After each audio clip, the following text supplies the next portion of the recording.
Huko upande wa shirikisho la mpira wa miguu Tanzania TFF linaendelea kupambana kuona ni namna gani kwa upande wa klabu ya Yanga watakubali kuja uwanjani, yani Juni 15 kwa ajili ya dabi ya Kariakoo. Tunafahamu ndani ya klabu hiyo ya Yanga kwa upande wao hawapo tayari, lakini kwa upande wa shirikisho wanaamini kwamba kuna njia ambayo wanaweza wakaitumia na upande wa klabu ya Yanga wakakubali kuja Juni 15. Sasa kabla sijakupatia taarifa hiyo kiundani, nikukumbushe tu kwamba hii hapa ni Swahili Media. Kama bado hujaweza kusubscribe, basi nikuombe subscribe ili tuwe pamoja siku zote. Mimi naitwa Chicharito. Karibu tuweze kuangazia taarifa hii kiundani zaidi. Mgogoro mkali unaoendelea kati ya klabu ya Yanga na shirikisho la mpira wa miguu Tanzania TFF umeibua wasiwasi mkubwa miongoni mwa mashabiki wa soka nchini, na tunafahamu tatizo lilianzia wakati TFF wakiahirisha mechi ya dabi ya Kariakoo tarehe 8 Machi bila kutoa sababu za kutosha kwa klabu hiyo, jambo ambalo limechangia mizozo kwa pande hizo mbili.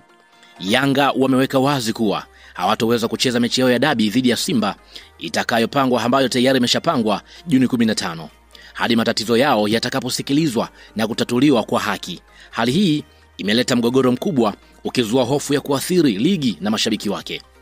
Kwa upande wake TFF imekuwa ikijitahidi kutafuta suluhisho na sasa inafanya juhudi za kipekee kwa ajili ya kumuomba Rais wa Jamhuri ya Muungano wa Tanzania Samia Suluhu Hassan kuwa mgeni rasmi wa mechi hiyo kubwa.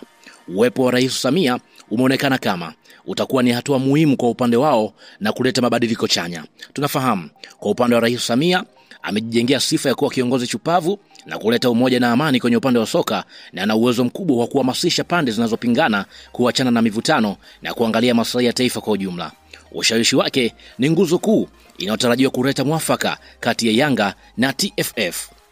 TFF kupitia msemaji wake imeweza kueleza kuwa tayari wanatazama namna ya rais kuwa mgeni rasmi, na kwa upande wao wameeleza kwamba itakuwa ni ishara ya mshikamano na kuhamasisha viongozi wa klabu ya Yanga kurejea tena kwenye mazungumzo ya suluhisho hiyo na kuonyesha dhamira ya kuendesha mchezo wa soka kwa heshima.